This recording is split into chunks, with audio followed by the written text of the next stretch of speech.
Hello guys, welcome back to our channel. Episode ആരംഭിക്കുമ്പോൾ കാണിക്കുന്നത് ഗായത്രിയുടെ തറവാട്ട് വീടാണ്. പാർവതി വിശാലിനെ പറഞ്ഞ് സമാധാനിപ്പിക്കുകയാണ്. വിശാൽ സാറ് വിഷമിക്കാതിരിക്കുക, നമ്മൾ ഇവിടുന്ന് പോകുന്നതിന് മുമ്പ് എന്താണെങ്കിലും നമുക്ക് ഗായത്രി അമ്മയുടെ വിരലടയാളം കിട്ടിയിരിക്കും. ഇതെല്ലാം കേട്ടതിന് ശേഷം പ്രതാപൻ പ്രഭാവതിയുടെ അടുത്തേക്ക് ചെല്ലുകയാണ്. അതേസമയം പ്രഭാവതി പുറത്തുനിന്ന് ആലോചിക്കുകയായിരുന്നു വിശാലിൻ്റെയും പാറുവിൻ്റെയും പദ്ധതി എങ്ങനെ അട്ടിമറിക്കാമെന്ന്. ഇതെല്ലാം കേട്ടുകൊണ്ട് അവിടെ മണിക്കുട്ടനും ഉണ്ടായിരുന്നു. തുടർന്ന് വിശാലും പാറുവും കൂടാതെ ഗാർഗിയും തിരയുന്ന കാര്യമെല്ലാം പ്രഭാവതിയോട് ചെന്ന് പറയുകയാണ് പ്രതാപൻ. എടാ, അവരൊക്കെ എന്ത് വേണമെങ്കിലും ചെയ്തോട്ടെ, അത് കിട്ടിക്കഴിഞ്ഞാൽ എങ്ങനെ നശിപ്പിക്കണമെന്ന് എനിക്ക് നന്നായി തന്നെ അറിയാം.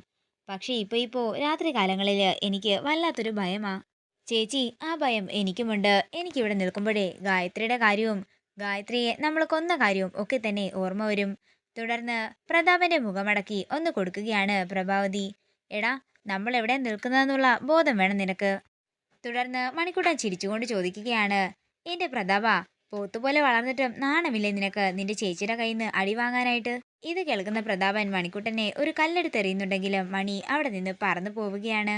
പിന്നീട് കാണിക്കുന്നത് നാട്ടുകാരെല്ലാം ഒരു പ്രശ്നത്തിന് പരിഹാരം ചോദിച്ചുകൊണ്ട് പാറുവിന്റെയും വിശാലിന്റെയും മറ്റുള്ളവരുടെയും അടുത്തേക്ക് വന്നിരിക്കുന്നതാണ്.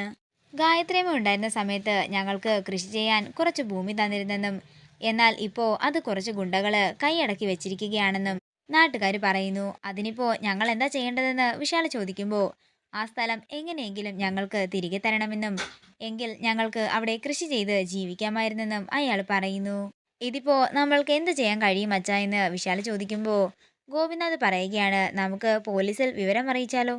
പോലീസിലൊന്നും അറിയിച്ചിട്ട് ഒരു കാര്യവുമില്ല സാർ. ഈ വസ്തുക്കളെല്ലാം ഗായത്രി അമ്മ ഞങ്ങൾക്ക് വാക്കാല തന്നിട്ടുള്ളത്, എഴുതിയൊന്നും തന്നിട്ടില്ല. അതുകൊണ്ട് പോലീസുകാർക്ക് ഇടപെടാൻ പറ്റില്ലെന്നാ പറഞ്ഞത്. തുടർന്ന് പാറു പറയുകയാണ്, നമുക്കൊരു കാര്യം ചെയ്യാം, ഇവർക്ക് പ്രമാണത്തിൽ എഴുതി കൊടുക്കാം. അപ്പോൾ പിന്നെ പ്രശ്നങ്ങളൊന്നും ഉണ്ടാകില്ലല്ലോ. അത് കൊള്ളാം, ഇതൊരു നല്ല തീരുമാനം തന്നെയാണെന്ന് വിശാല് പറയുമ്പോൾ അത് ബുദ്ധിമോശമല്ലേ എന്ന് പ്രഭാവതി ചോദിക്കുന്നു. ഇവര് കൈമോശം വരും എന്ന് പറയുന്ന വസ്തുക്കൾക്കേ ഇപ്പോഴേ കോടിക്കണക്കിനാണ് ആസ്തി. അത്രയും വിലപിടിപ്പുള്ള വസ്തു ഇവരുടെ പേരിൽ സൗജന്യമായി രജിസ്റ്റർ ചെയ്ത് കൊടുക്കണോ? പ്രഭാവതി, ആ വസ്തുക്കളെല്ലാം ഗായത്രിയുടെ അമ്മയുടെ പേരിലുള്ളതായിരുന്നു. ആ വസ്തുക്കൾ എങ്ങനെ വേണം ഉപയോഗിക്കാനെന്നൊക്കെ അവൾക്ക് നന്നായി തന്നെ അറിയാമായിരുന്നു. ഗായത്രി ഇവർക്ക് കൊടുത്തിരിക്കുന്ന വസ്തു ഇവർക്ക് തന്നെ ഉള്ളതാണ്. അതാണ് ഗായത്രി ഇവർക്ക് കൊടുത്തിട്ടുള്ള വാക്കും.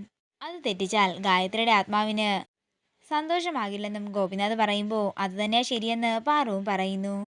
നിങ്ങളുടെ ഇഷ്ടം പോലെ തന്നെ കാര്യങ്ങൾ നടക്കട്ടെ, ഞാനൊന്നും പറയുന്നില്ലെന്ന് പറഞ്ഞ് പ്രഭാവതി പോവുകയാണ്. നിങ്ങൾക്കെല്ലാവർക്കും സന്തോഷമായില്ലേ എന്ന് പാറു ചോദിക്കുമ്പോൾ എല്ലാവരും പറയുകയാണ്, ഞങ്ങളുടെ ഗായത്രിയമ്മ ഉണ്ടായിരുന്നെങ്കിൽ ഇതേ തീരുമാനം തന്നെ എടുത്തേനെ. ഇത് ഞങ്ങളുടെ ഗായത്രിയമ്മ തന്നെയാണെന്ന് പാറുവിനെ നോക്കിക്കൊണ്ട് പറയുമ്പോൾ ഇതൊക്കെ കണ്ട് ദേഷ്യത്തോടെ പല്ലവി അവിടെ നിന്ന് പോകുന്നു. തുടർന്ന് നാട്ടുകാരെല്ലാം അവിടെ നിന്ന് പോവുകയാണ്. പിന്നീട് കാണിക്കുന്നത് ഗായത്രിയുടെ ഫോട്ടോക്കരികിൽ വന്നു നിന്ന് വിശാല് അവിടെയുള്ളൊരു ഡയറി തപ്പുകയാണ്. ഇത് കാണുന്ന പ്രഭാവതി മനസ്സിൽ പറയുകയാണ്, ഇവൻ ഇപ്പോഴും തിരച്ചിൽ നിർത്തിയിട്ടില്ലെന്നാ തോന്നുന്നത്. തുടർന്ന് പ്രഭാവതി വിശാലിന്റെ അടുത്തേക്ക് ചെന്ന് ചോദിക്കുകയാണ്, എന്താ വിശാൽ, നീ കാര്യമായ അന്വേഷണത്തിലാണല്ലോ? അതമ്മേ, ഞാൻ ഗായത്രി അമ്മയുടെ വിരലടയാളം തിരയുകയായിരുന്നു. ഇത് കേൾക്കുന്ന പ്രഭാവതി ഞെട്ടലോടെ വിശാലിനെ നോക്കുന്നു. ആ മാജിക് ബോക്സിലെ മെമ്മറി കാർഡ് ഓപ്പൺ ആകണമെങ്കിൽ അമ്മയുടെ വിരലടയാളം വേണം. അല്ല മോനെ, ഇവിടെ നിന്ന് അത് കിട്ടാൻ ചാൻസ് ഉണ്ടോ എന്ന് പ്രഭാവതി ചോദിക്കുമ്പോൾ കിട്ടാൻ ചാൻസ് ഉണ്ടെന്ന് വിശാല് പറയുന്നു. ശേഖരമേനോൻ പറഞ്ഞത് അമ്മയുടെ കൊലപാതകവുമായി ബന്ധപ്പെട്ട് എന്തൊക്കെയോ രഹസ്യങ്ങൾ ആ മാജിക് ബോക്സിൽ ഉണ്ടെന്നാണ്. അങ്ങനെ ആ മെമ്മറി കാർഡ് തുറന്നു കഴിഞ്ഞാൽ അവരെവിടെയുണ്ടെങ്കിലും അവരെ അന്വേഷിച്ച് ഞാൻ കൊന്നിരിക്കുമെന്ന് വിശാല് പറയുന്നു. ഇതൊക്കെ കേട്ട് ഞെട്ടലോടെ നിൽക്കുകയാണ് പ്രഭാവതി. അമ്മ അനുഭവിച്ചതിന്റെ ഇരട്ടി മരണവേദന അനുഭവിപ്പിച്ചേ ഞാൻ അവരെ കൊല്ലൂ. അത്രയും പറഞ്ഞുകൊണ്ട് വിശാൽ അവിടെ നിന്ന് പോകുമ്പോൾ എന്ത് ചെയ്യുമെന്ന് ആലോചിച്ച് ടെൻഷനോടെ നിൽക്കുകയാണ് പ്രഭാവതി. നേരം രാത്രിയാകുന്നു. പിന്നീട് കാണിക്കുന്നത് വിശാലിന്റെ മുറിയാണ്. പാർവതിയുടെയും തന്റെയും കൈരേഖ നോക്കിക്കൊണ്ട് വിശാല് പറയുകയാണ്, ഇത് പാർവതിക്ക് ബർത്ത്ഡേക്ക് സമ്മാനമായി നൽകാം. അതേസമയം പാറു മുറിയിലേക്ക് വരികയാണ്. വിശാല് ആ ഫോട്ടോ ഫ്രെയിം മറച്ചു വെക്കുമ്പോൾ അതെന്താണെന്ന് പാറു ചോദിക്കുന്നുണ്ടെങ്കിലും വിശാല് അത് കാണിക്കില്ലെന്ന് പറയുകയാണ്.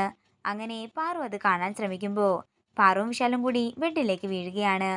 തുടർന്ന് വിശാല് പാറുവിനെ ഉമ്മ വയ്ക്കാനായി ചെല്ലുമ്പോൾ അതൊന്നും നടക്കില്ല, എല്ലാവരും അവിടെ അത്താഴം കഴിക്കാൻ ഇരിക്കുക. അത്രയും പറഞ്ഞുകൊണ്ട് വിശാലിനെ തള്ളി മാറ്റിക്കൊണ്ട് പാറു മുറിയിൽ നിന്നും പോവുകയാണ്. നേരം പുലർച്ചെയാകുന്നു. പിന്നീട് കാണിക്കുന്നത് തിരുമേനി പൂജയ്ക്കായുള്ള ഒരുക്കങ്ങളൊക്കെ നടത്തുന്നതാണ്. അതേസമയം അങ്ങോട്ടേക്ക് വരുന്ന ഗാർഗി ചോദിക്കുകയാണ്, അല്ല തിരുമേനി, ഈ പൂജയുടെ പ്രത്യേകത എന്താ? ദേവിയുടെ അനുഗ്രഹം ഗായത്രി ദേവിക്ക് വേണ്ടുവോളം ഉണ്ടായിരുന്നു. എന്നുവെച്ചാൽ ഗായത്രി ദേവി വിളിച്ചാലേ വിളിപ്പുറത്തായിരുന്നു ഉദയനൂരമ്മ. ആ ഗായത്രി ദേവിക്ക് ഒരു അകാല മരണം ഒരിക്കലും സംഭവിക്കാൻ പാടുള്ളതല്ല.